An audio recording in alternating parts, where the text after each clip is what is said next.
Hi dear students, ఈ వీడియోలో మనము తెలంగాణలో 2023లో జరిగినటువంటి ఎంసెట్లో ఇచ్చినటువంటి పేపర్స్లో physics previous year questions discuss చేయబోతున్నాం. అది కూడా గ్రావిటేషన్ చాప్టర్ నుంచి మనం డిస్కస్ చేయబోతున్నాం. ఈ వీడియోలో ఉన్న కంటెంట్ మీకు అర్థం కావాలి అంటే స్కిప్ చేయకుండా చూడండి, లాస్ట్ వరకు చూడండి. 100% మీ కంటెంట్ రీచ్ అవుతుంది.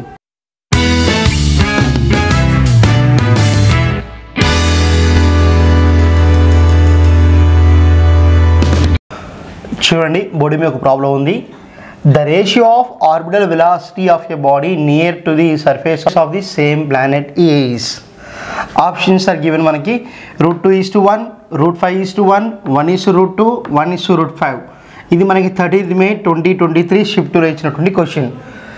ద రేషియో ఆఫ్ ఆర్బిటల్ వెలాసిటీతో ఇంకో దాన్ని కంపేర్ చేస్తున్నాడు. దేన్ని? Orbital velocity and escape velocity. The ratio of orbital velocity of a body near to the surface of a planet and escape velocity of the body from the surface of the same planet. So ఇక్కడ మనకి very simple. ఇది planet, ఆ planet దగ్గర ఒక orbit ఉంది, okay, అక్కడ ఒక object ఉంది. సో అప్పుడు దాని యొక్క ఆర్బిటల్ వెలాసిటీ ఉందట, దాన్ని మనం v1 అందాం. సో అదే ఆబ్జెక్ట్ ఒకవేళ ప్లానెట్ మీద ఉన్నట్టయితే ఆ ప్లానెట్ నుంచి ఎస్కేప్ కావాలంటే ఎంత వెలాసిటీ ఎస్కేప్ కావాలి?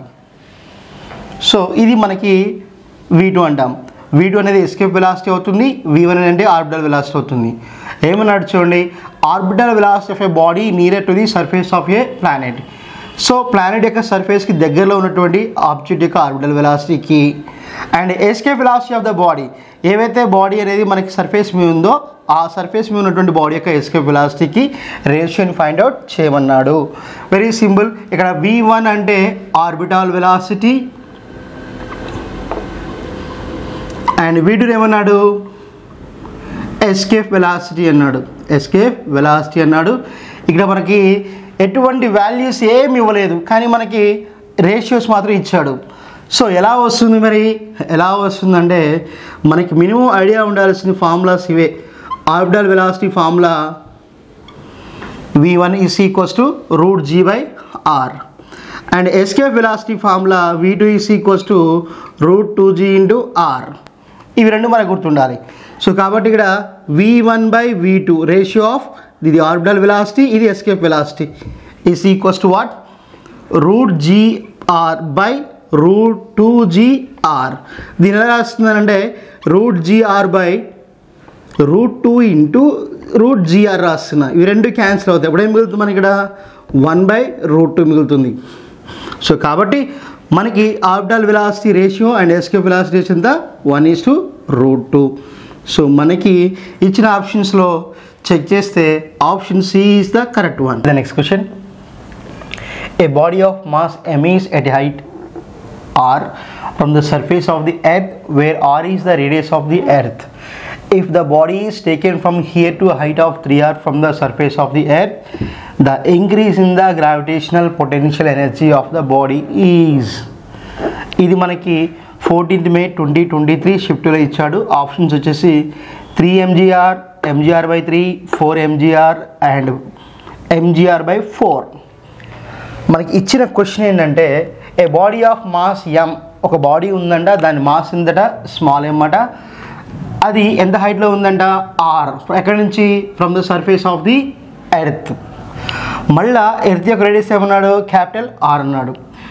If the body is taken from here to height of 3r. First h height ఎంత హైట్లో ఉంది? r హైట్లో ఉంది. ఆ హైట్ నుంచి 3r హైట్కి తీసుకెళ్తే అప్పుడు increase in potential energy of the body is. So very simple to understand. ఇక్కడ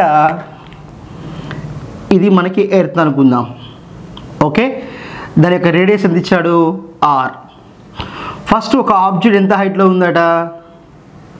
h = ఎంత? r హైట్లో ఉందట. అప్పుడున్న పొటెన్షియల్ ఎనర్జీని u1 అంటున్నాం, ఎందుకంటే potential energy depend upon the height. ఇప్పుడు అదే బాడీని ఎంత హైట్ తీసుకెళ్ళారట?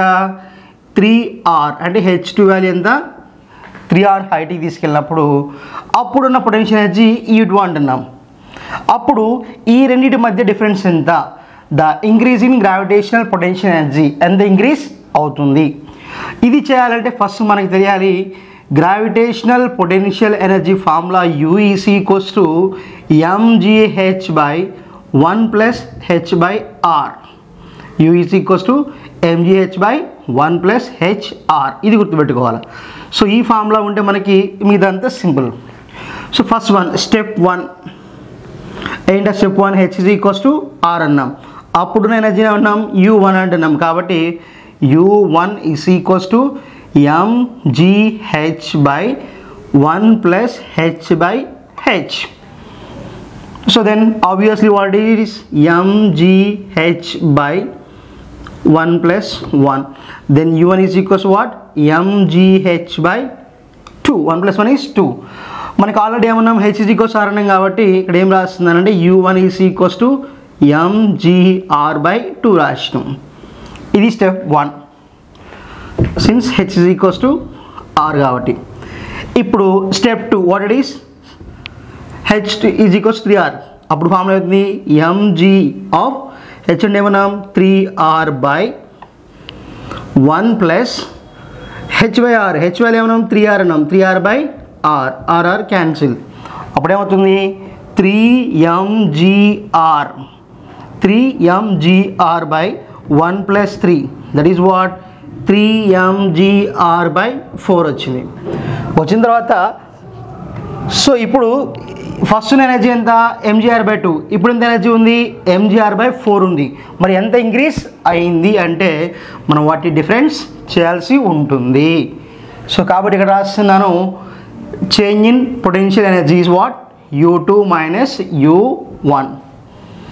రాద్దాం 3mgr/4 మైనస్ mgr/2 అయిన తర్వాత అక్కడ మనం ఏం కామన్ తీసుకోవచ్చు మనం వాట్ ఈస్ mgr/2 కామన్ తీయచ్చు. mgr/2ని కామన్ తీసుకోవచ్చు. mgr/2 కామన్ తీసిన అప్పుడు ఏమొస్తుంది 3/2 మైనస్ 1 వస్తుంది కదా. అప్పుడు మనకి mgr/2 of 3 minus 2/2. then obviously what is delta U is equals what you get 3 minus 2 1/2. So కాబట్టి mgr into 1/4. సో కాబట్టి చేంజ్ ఇన్ పొటెన్షియల్ ఎనర్జీ ఎంత mgr/4. సో మనకి ఇచ్చిన ఆప్షన్స్లో option D is the correct one. Okay, see the next question. A straw of circular cross section of radius r and negligible thickness is dipped vertically into a liquid of surface tension T. If the contact angle between the liquid and the straw material is 53 degrees, the force acting on the straw due to the surface tension of the liquid is. So ఇది మనకి 13th May 2023 ఇచ్చాడు shift 1లో 12πRT 6πRT 4πRT 3πRT/5. So చూడండి a straw of circular cross section of radius r and negligible thickness dipped vertically into the liquid of surface tension T. Okay, మనకి ఒక straw ఉందట. ఆ straw అనేది మనకి radius of cross section ఉంటుంది r ఉందట. దాన్ని లిక్విడ్లో ముంచినప్పుడు ఎంత యాంగిల్ ఆఫ్ కాంటాక్ట్ ఉందంట 53 degrees ఉందట. ఉన్నప్పుడు the force acting on the straw due to the surface tension వల్ల ఆ స్ట్రా మీద ఎంత ఫోర్స్ యాక్ట్ అవుతుంది అంటున్నాడు. ఇది మనకి ఇచ్చిన క్వశ్చన్. సో ఇక్కడ surface tension is equals to force by 2 of length plus thickness into cos theta. ఇది యాంగిల్ ఇది ఫార్ములా మనకి ST is equals to F/2 of length plus thickness plus cos theta. Thickness ఏమన్నాడు negligible thickness అన్నాడు కాబట్టి 0 రాస్తాం. So మనకి కావాల్సింది ఏంటి ఫోర్స్ కావాలి. Force is equals to surface tension into 2 of length thickness 0 direct రాసిస్తున్నాం కాస్ థీటా. ఇక్కడ లెంత్ ఏమవుతుందండి అది 2πr అవుతుంది. therefore F is equals to T into 2πr into 2 cos 53. cos 53 0.6 ఇచ్చాడు. F is equals to 2πr into 2t of 0.6 2 into 2 pi f is equals to 2 pi r into 2 into tt into 0.6. So దీని నుంచి మనకి ఏమొస్తుంది f value 4 pi r t into 0.6. So f is equals to 4 pi r t into దీని రాసిన 6/10 రాస్తున్నాను. 2 3s are 2 5s are. Then f is equals to 4 pi r t of 3/5. Then f is equals to what? 4 into 2 12. 12 pi r t by 5 equals what? 12 pi r t by 5. So మనకి ఇచ్చిన ఆప్షన్స్లో ఒక నిమిషం. So మనం mistake రాసాము. Option ఇది 12/5. So కాబట్టి f is equals to 12 pi r t by 5. సో 12 pi r t by 5 అనేది ఆప్షన్. కాబట్టి A is the right one. Question, gravitational force operates among which of the following. Gravitational force అనేది వీటి మధ్య పనిచేస్తుంది. First option, all objects in నేచర్లో ఉన్నటువంటి అన్ని ఆబ్జెక్ట్స్ మధ్య గ్రావిటేషనల్ ఫోర్స్ ఉంటుంది. సమ్ ఎలిమెంటరీ పార్టికల్స్ ఓన్లీ, కొన్ని ఎలిమెంటరీ పార్టికల్స్ మధ్య మాత్రమే ఉంటుంది. And charged particles only, nucleons only. ఇవి మనకి ఇచ్చిన ఆప్షన్స్. ఇది మనకి 13th May 2023లో షిఫ్ట్ 1 ఇచ్చినటువంటి క్వశ్చన్.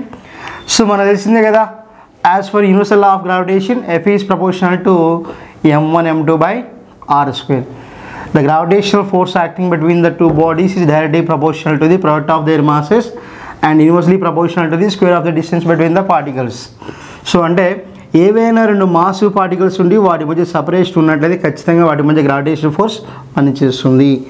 అది మన ఎలిమెంటరీ పార్టికల్స్కి అయినా, ఛార్జ్డ్ పార్టికల్స్ అయినా, న్యూక్లియన్స్ ఏవైనా సరే వాటి మధ్య ఖచ్చితంగా గ్రావిటేషనల్ ఫోర్స్ పనిచేస్తుంది. సో కాబట్టి ఇక్కడ సింపుల్గా all objects in nature is the right one.